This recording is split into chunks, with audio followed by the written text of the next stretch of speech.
But now we're going to segue into another thing, and that's, of course, another rookie, and that's Trae Young. We know that Trae Young struggled a lot at the beginning of the season. A lot of people called him a bust. I remember making a video saying that he'll be better than Steph Curry, and I think a lot of people laughed at the idea of that.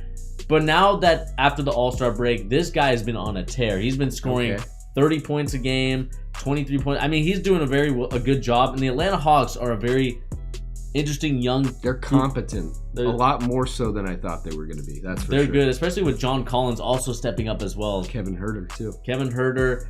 A lot of guys. I'm trying to think of their names, but this team. Taurean Prince. I mean, Taurean Prince. If they can keep him, he's in the great range of being like the older guy on the team, but he's still relatively young. Like I think he's 25 or 26. I'm gonna issue a retraction. Because I was the person, like Bernie was for Bagley, I was very harsh on Trae Young. I was very adamant that I did not want the Knicks to take Trae Young because I didn't think he was going to be good. And, you know, I'm still not 100% sold on Trae Young. So I don't want to get ahead of myself because he still is really, really inefficient for where he's at. Like, his three-point efficiency is not great. However, he does take ridiculously difficult shots, all the time, and he hits a lot of them. Like that game he played against Houston last week, where I think he had 36 at the end of the game. Is what he was ridiculous. Like his shots were so Steph Curry-esque that I was like shocked I was watching it. He was just shooting it up with two guys in front of him, and he's like 6'2" or whatever, right? The guy is really tiny. But on top of that, and this is something you talked about and you advocated for Trae Young a lot, his passing vision it's ridiculous. Yeah. Like the way he sees the floor and the passes that he's able to make are not befitting of how small of a guy he is. Yeah, I mean, like when I look at Trae Young's passing and like the ability that he's doing right now, and after the All-Star break, this is kind of what we expected from a guy like Lonzo Ball last year. That's exactly what I was gonna say. It's like this, like his vision, I feel like is how people talk about or talked about Lonzo. Except Trae Young actually can shoot threes, and he does it more consistently than Lonzo does. Yeah.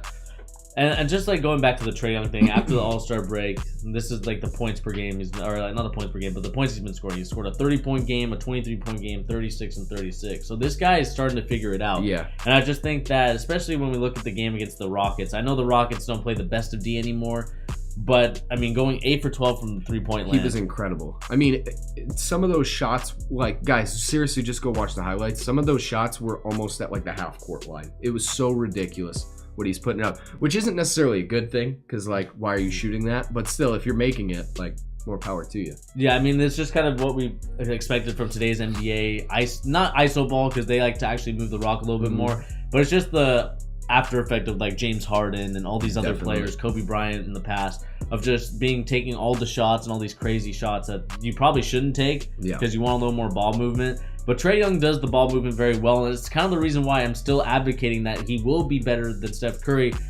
in terms of his passing ability. I think I know Steph Curry gets a lot of credit for his passing ability, but I think Trae Young does it extremely better than Steph Curry. Because for where they're at, like his age compared to where Steph was at, his passing is leaps and bounds ahead of Steph. I think even now, because the fact that Steph Curry gets a little too cute with the ball sometimes, especially in that playoff series or even just in tight games where he just makes these kind of weird decisions on his passing. But Trae Young, to me, like I said, he's going to be a guy that we'll talk about in this league. And it leads me to another question that we're going to talk about, which is going to move up the ladder to the main rookie, is Trae Young now in the conversation for Rookie of the Year? No. I mean, to me, I think the fact that anybody is talking about somebody competing with Luka for Rookie of the Year is crazy. I really don't think it's a competition. I think the only reason that people are even discussing Trae Young or Marvin Bagley for that matter, or even DeAndre Ayton too, as like potential like stealers of the Rookie of the Year award is just, I think it's ridiculous. I don't get it. But is Trae Young now officially the number 2 guy in terms of like Rookie of the Year voting? I would honestly put Bagley ahead of him. Really? I really would. Like, I think the success of your team matters a little bit for Rookie of the Year, right? Like, it's not everything, and I think the Hawks just came on a little too late. Like, I think if Trae Young had been doing what he's doing now, maybe like a month or so earlier, I would put him easily at number 2.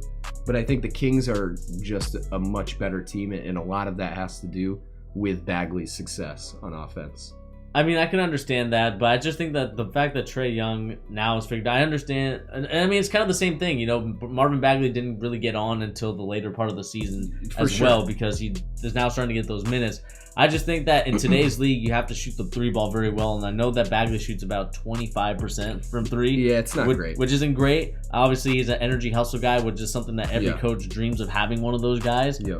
But I just think that Trae Young's 3-point shooting ability, his passing ability, it just sets him apart, and I just think that he's more comparable, and we know that Luka Doncic and Trae Young are going to be tied together for the future because of the trade and what happened, and talking about how the Atlanta Hawks would have kept Luka Doncic if not for analytics. And it leads to a lot of this situation where I think people are starting to say maybe Trae Young can compete with Luka Doncic for Rookie of the Year. So my counterpoint is twofold. One, I think, like, you know, when we've talked about this, and they've heavily acknowledged that this is true. The Hawks they wanted Trae Young to win the Rookie of the Year award. That was the point, right? They wanted him to take as many shots as he can. And I think that fact alone, to me, takes somebody down a point or two, right? Because it's like, you could say the same thing about anybody going for the MVP. Like Russ, when he was going for the triple doubles, like that makes me want to vote for you less. If all you care about is winning the MVP, that's besides the point. The MVP should come in tandem with being good at basketball, right? So I think to me, I would take that into the Rookie of the Year conversation. The Sacramento Kings, I don't think we're planning on Bagley winning Rookie of the Year. He's not going to, right? Yeah. And not only that, but he wasn't even in the starting lineup. And does he start now? That I don't know. I don't know. I mean, check. I think I've seen him start a couple times, but I would say like it's obviously not the same as Trae Young, especially minutes per game and the starting thing. He's only started 2 games this season. There you go. I think I've literally seen him maybe start those 2 games I watched, right? But I think that matters. And then, like I was saying, success. But to me, there's no way any of these guys are competing with Luka. It's not even close. I mean, obviously, like I said, Luka Doncic is going to run away with it, but I think Trae Young is starting to kind of creep into the conversation of being like the number 2 guy. Obviously, he's going to make the All-NBA rookie first team along with Luka Doncic. Yeah, easily. And I think this is a very good draft class when we look back at it. It's ridiculous. Especially when you got guys like Trae Young, Luka Doncic, and Marvin Bagley doing a lot better job than I would have predicted. Yeah. You still have some guys with a lot of potential like Jaren Jackson and Marvin Bagley. Or not Marvin Bagley, but Jaren Jackson, and who else was I talking about in that video? Mo Bamba. That's it. Guys that have some potential to grow and keep going. We're going to see what happens with those guys, because that's going to be the more interesting storyline from this whole rookie class. For sure. I mean, there's guys in the late lottery that I think any other year would be much higher in the MVP or the Rookie of the Year conversation, right? Like, a guy we haven't even mentioned that if you had caught me a month or 2 ago, I would have said he was my most underrated or underappreciated rookie is Shai Gilgeous-Alexander. Mm-hmm. He's been great for the Clippers all year. Like, he's one of their best players on a team that's probably going to make the playoffs. So this draft class is going to go down as one of the deeper ones. And, you know, we talked about Mitchell Robinson at the beginning of this video, the 36th pick in the draft, you know. And there's guys that weren't even drafted, and, you know, this is me being a homer again, but like Alonzo Trier is doing great, you know, high draft pick impersonation as a guy that didn't even get drafted. Yeah, I mean, like, I looked at the draft net, you know, mock drafts at the beginning. You know, he was going to be a first round or second round pick, and then he ends up not getting drafted at all, or, you know, late round. But that pick. I think that just goes to show how deep it is. Like, even guys late in the first round, like Jalen Brunson has had some really nice moments this year for the Mavericks. It's incredible. And I think if you look at this upcoming draft class, and this goes to our Ja Morant video again, but I think, like, there's a lot of guys in this year's draft or this last draft that would have gone like towards the top of this upcoming draft. Like, I think Shai Gilgeous-Alexander as a tall point guard, he would go ahead of Ja Morant for sure. If you would put him in this year's draft, I think just his upside of you looking at him physically, like he's already towards the top of 2019 draft. Yeah, and then you got guys like Kevin Huerter, who is also a teammate of Trae Young, being a solid player. I mean, like, there's just a lot of rookies in this class that are going to be doing their thing, and we're going to be curious to watch how these teams grow and develop, especially with guys like Luka Doncic, now the franchise player for the Dallas Mavericks, along with Kristaps Porzingis, seeing how that team grows and develops.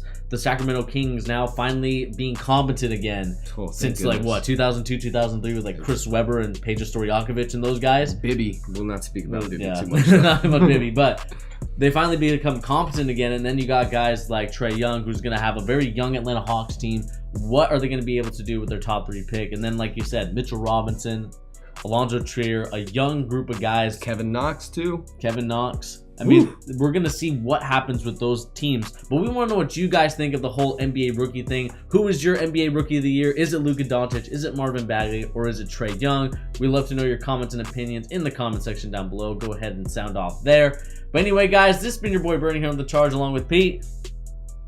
We love you. And if you guys haven't checked out our videos, go and check them out. What are you doing? Hit that subscribe button as well, and also hit that notification bell so you don't miss our NBA content. And anyway, guys, we'll catch you on the next video. Peace.